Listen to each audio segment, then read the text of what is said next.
Number two now, engineers or accountants can do the same job as a quantity surveyor. What this myth is essentially trying to say is, why do we need a QS if we already have an engineer or accountant? But this is not true, because engineers essentially design and accountants do financial reporting. That's what they do. Whereas a quantity surveyor essentially turns a vision into a commercial reality. A quantity surveyor has to understand if the project is buildable.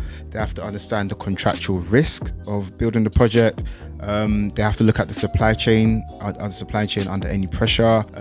They have to look at the price, the pricing validity, our price is going up or down. Yeah, so you can't just replace a QS with someone who only knows spreadsheets or only knows about CAD. The quantity surveying role is essentially a blend of three roles. So as a QS, you're basically an engineer, you're an accountant, and you're a lawyer, kind of mixed into one. So on the engineering side, you need to understand the buildability of the project.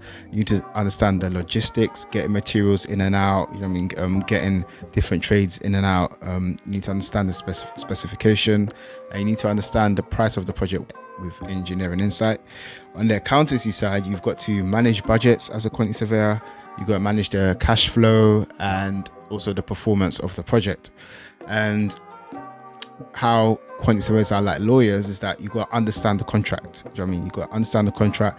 You got to understand the clauses so that you can manage any claims that come to you. You argue over compensation events, you argue over claims.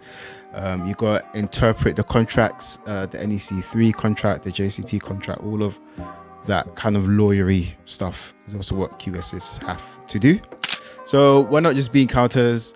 We don't just, measure tapes. It is kind of like a hybrid role of all these types of roles. So quantity surveyors essentially bridge the gap between the financial, legal, and technical field. We're kind of like the person that speaks to all those fields and kind of bridges them together.